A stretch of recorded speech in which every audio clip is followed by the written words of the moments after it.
but to tell a story into the camera. You look into the camera? Mm-hmm. Look right at it? Yeah. Yeah? Okay. Normally you don't. Yeah. Normally in interviews, 3 months ago, I watched my friend bake. Every step she made, every action, however simple, was deliberate and calculated.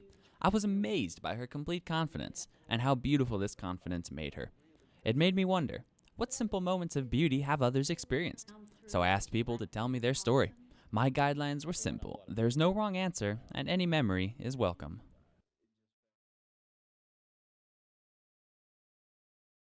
Everyone always thinks of sunsets as the most gorgeous romantic thing, but they're really not, you know? It's the sun setting, everything gets darker, everything goes away. About 6.5 months ago, my dad died in a sudden and tragic maritime accident. And he was like one of my best friends, and he was my mentor, and I looked up to him all the time. And when he died, my whole world went dark, and nothing made sense, and nothing was beautiful for a really long time. Sometimes it's still not beautiful, but I was in a really bad place, and I didn't really feel like there was much to keep going for. When my granddad died 2 years ago, it hit me pretty hard because that was also the last time I really saw him.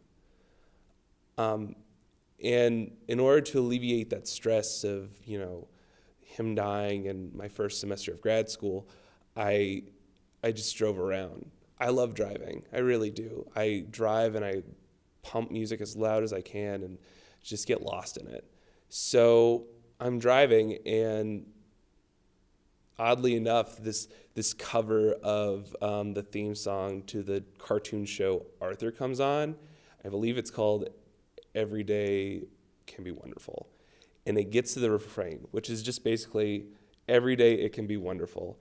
And it sings that over and over again. And something in my head just clicks, and I start crying. And then I start sobbing. And then I start laughing, like really loudly and hysterically. And realizing that I can't do this and drive at the same time, I pull over and I call the first person that I can think to call. And that is my best friend, Jordan. And I go, I think I'm having a panic attack right now. Can I just talk to you? There was one day at dinner time, I was sitting with some of the kids, and I got on my phone to check the time. And my background is a picture of my dad sitting next to me, and this little 6-year-old girl who was actually sitting next to me saw the picture and asked if that was my brother. I kind of laughed and I said no. I said it was my dad. And then, like, all in one instant, I got super bummed out because I miss him so much. And under my breath, I said, man, I miss him. And I didn't mean for her to hear that. I didn't mean for anyone at the table to hear it. But this little 6-year-old girl did hear me, and so she asked me where he was.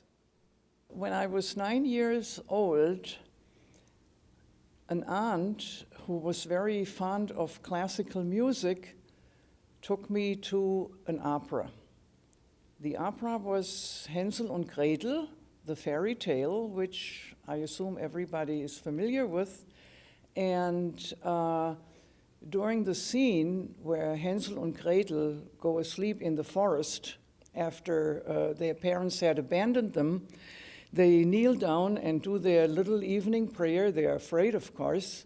And as they are kneeling there and praying, the forest opens behind them, and there is a huge staircase going up to heaven. So I just looked at her and said, oh, he's in heaven right now. We roll through a fast food joint named Cookout, and we pick up a tray full of grilled cheese sandwiches, and we go to the top of a parking garage, and we sit and we talk. This look she gave me was one where she recognized the pain I was in, probably from seeing it in her mom. And on each side of the steps is a large angel. And as I said, it's seemingly goes all the way up to heaven. And these angels are now watching over the two sleeping children. And then with like the most sincerity and compassion I've ever heard come from a child, she told me she was sorry. And she gave me the sweetest, gentlest hug I've ever gotten in my whole life.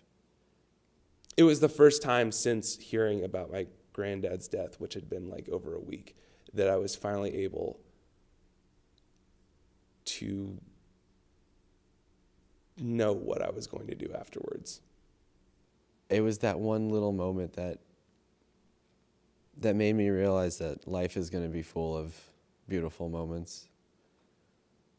That just because I felt like I was drowning in the darkness, there is some kind of light, and that this kid is one of those little lights. She's one of those little beautiful moments every time I see her. Watch the sunrise.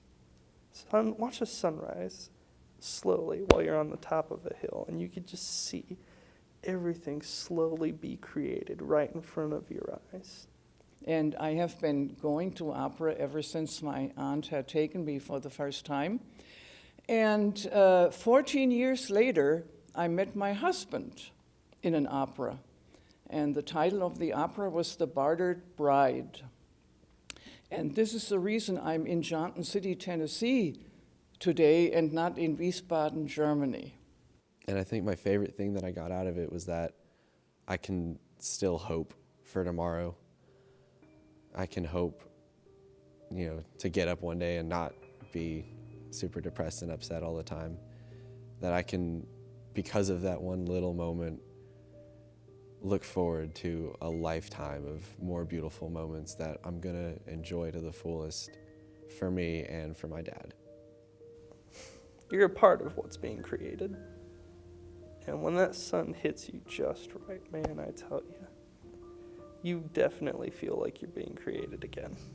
And that's probably the most beautiful thing I can think of.